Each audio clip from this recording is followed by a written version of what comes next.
Dry bone king से Saint fan और उसके शेल्टर के बारे में जानने के बाद वीर इमेजिन कर सकता था कि सुपर एलियंस के उस जगह को प्रोटेक्ट करने की वजह से वो जगह कितनी ज्यादा मजबूत होगी और वहां पर हमला करना कितना ज्यादा मुश्किल होगा।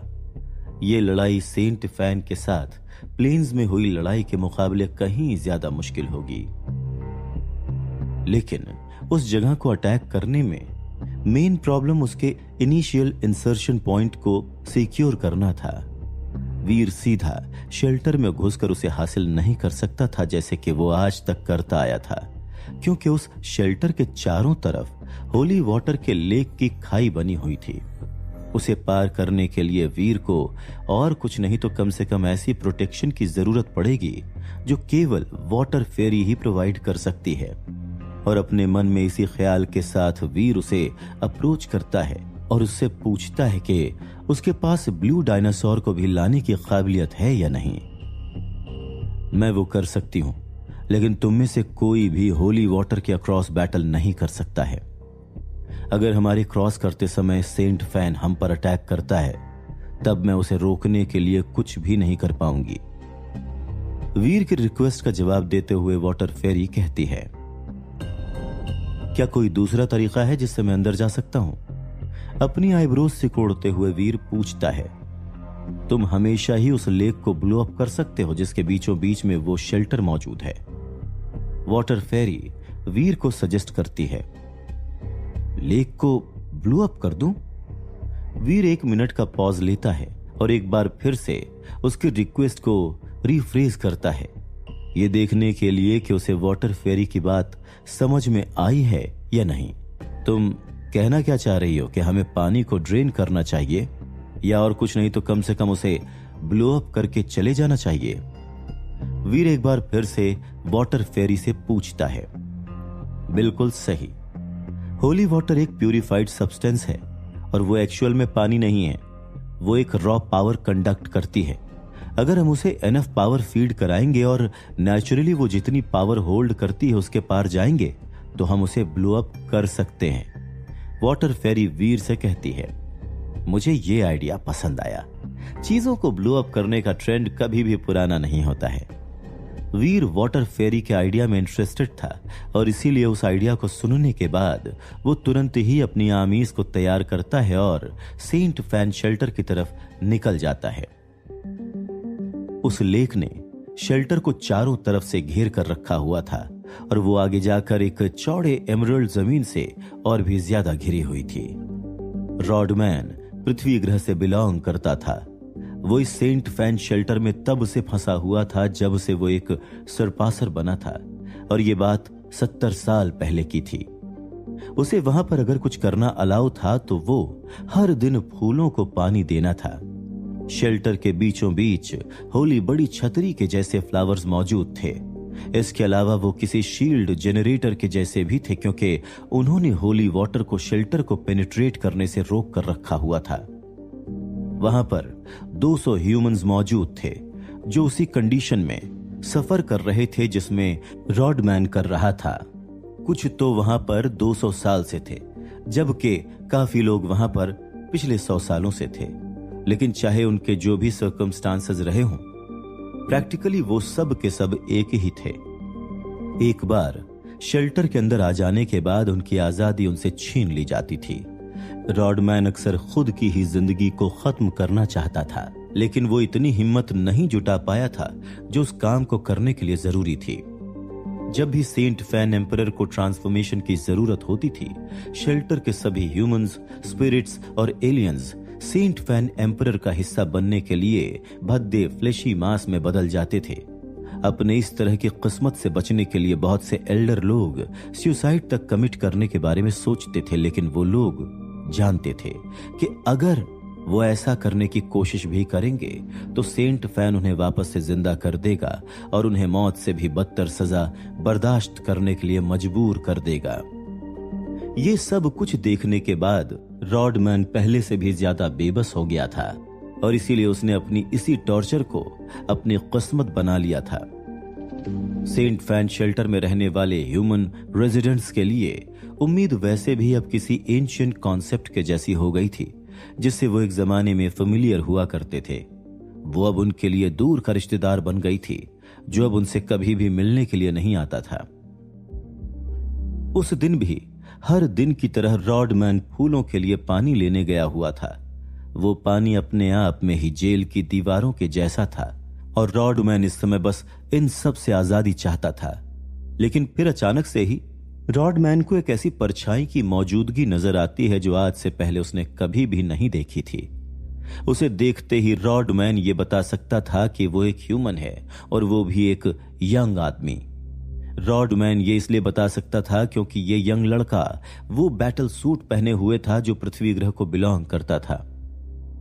क्या ये किसी दूसरे शेल्टर से आया है? अगर ऐसा है तो इसे सबकी नजरों से छुपना होगा। अगर स्पिरिट्स ने इसे देख लिया तो इसके लिए यह अच्छा नहीं होगा। अभी रॉडमैन ये सोच ही रहा था कि तभी उसे और परछाइयां नजर आना शुरू हो गई थी। रॉडमैन को एक बड़े डायनासोर के शेप की परछाई नजर आती है। एक स्पिरिट जो कि देखने में स्केलेटन के जैसी लग रही थी, उसकी परछाई नजर आती है और इसके अलावा और भी कई परछाइयां दिखाई पड़ती हैं। हालांकि ये बात और थी कि रॉडमैन ये देखकर निराश हो गया था, क्योंकि उसे लगा था कि ये यंग लड़का शायद उन स्पिरिट्स का गुलाम है जो उसके साथ आए हैं। रॉडमैन इस समय यही मना रहा था कि काश इसकी जगह उसने कुछ ह्यूमंस को देखा होता। तब हो सकता है कि जिस उम्मीद ने उसे इतने लंबे समय से छोड़कर रखा हुआ था वो वापस आ जाए। मैं हमेशा की ही तरह कुछ ज्यादा ही सोच रहा हूं। कितना बेवकूफ हूं मैं जो ये सोच बैठा था कि ह्यूमन इस तरह के खतरनाक रियल्म में इतनी आजादी से घूम रहे हैं। मुझे घर पर ही एक फैमिली मैन बनकर रहना चाहिए था।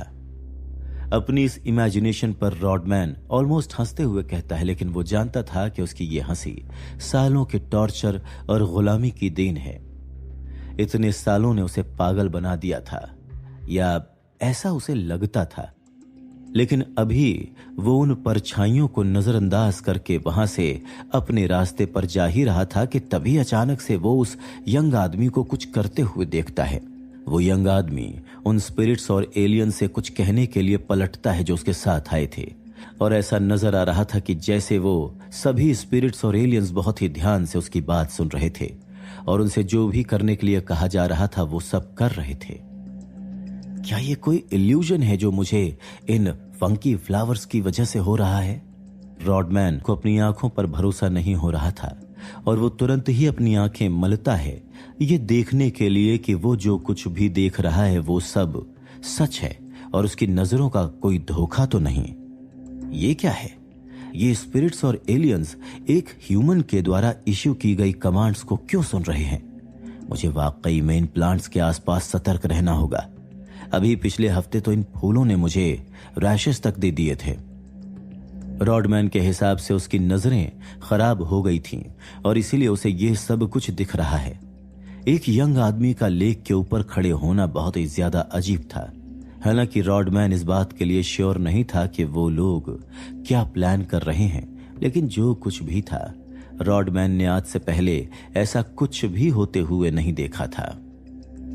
कुछ देर तक डिस्कशन के बाद वो ग्रुप स्प्लिट हो जाता है, लेकिन फिर उसके बाद जो हुआ उसे देखने के बाद शॉक के मारे रॉडमैन का मुंह खुला का खुला रह गया था। रॉडमैन ने बस केवल सुपर एलियंस और किंग स्पिरिट्स के पास इस तरह की पावर्स देखी थीं, जो वो अब अपनी आंखों के सामने देख रहा था। ये लोग इस तरह की पावर इकट्ठा करके आखिर कर क्या रहे हैं? रॉडमैन मन ही मन सोचता है।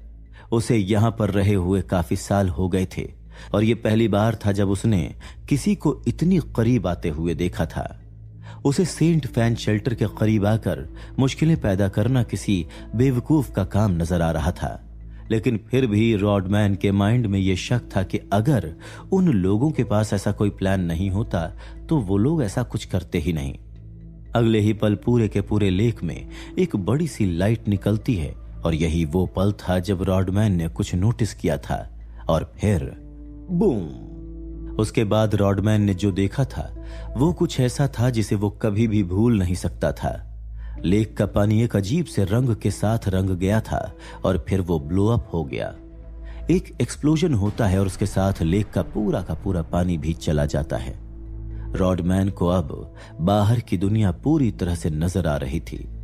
एक बार फिर से उसे आसमान, बारिश और घास नजर आने लगते हैं और वहां पर वो उस यंग आदमी को देखता है।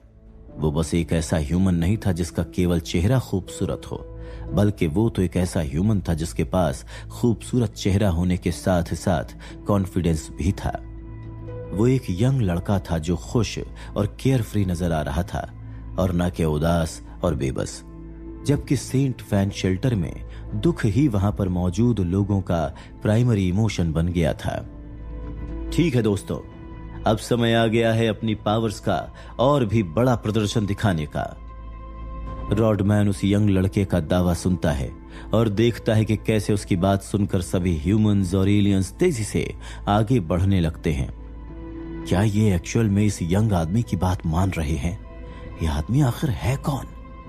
अपनी आंखों के सामने के इस नजारे को देखकर रॉडमैन शॉक के मारे फ्रीज हो जाता है, लेकिन फिर अगले ही पल शेल्टर में से किसी की गुस्से भरी आवाज सुनाई देती है। किसकी हिम्मत हुई मेरे लेक को इस तरह से बर्बाद करने की? गुस्से में आग बबूला होता हुआ सेंट फैन चिल्लाता है, ह्यूमन एम्परर, वीर रहे जा बेवकूफ। क्या ह्यूमन वाकई में स्ट्रेंथ के मामले में एम्परर्स का मुकाबला कर सकते हैं? क्या यही वो चीज है जो इतने सालों से वॉर्मिर ग्रह पर रहने की वजह से मैंने मिस कर दी है?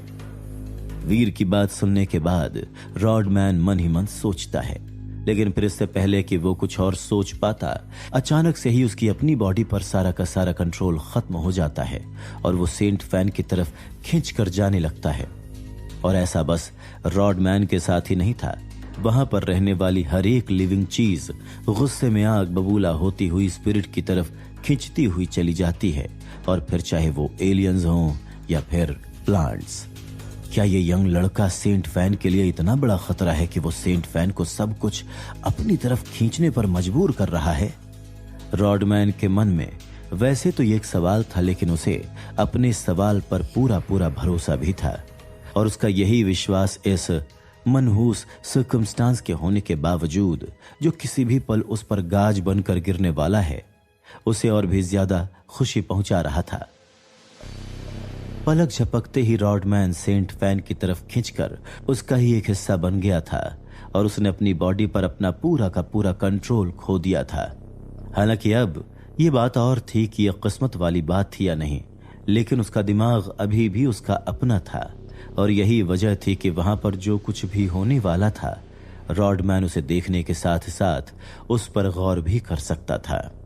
और इसीलिए अब वो ये देखने के लिए बेताब था कि ये यंग ह्यूमन जो उस शेल्टर में रहने वाले ह्यूमंस के लिए उम्मीद की एक किरण बनकर आया था, वो उन्हें इस मनहूस और बेरहम स्पिरिट से छुटकारा दिला पाता है या नहीं, या फिर वो खुद ही इस स्पिरिट के द्वारा मौत के घाट उतार दिया जाएगा।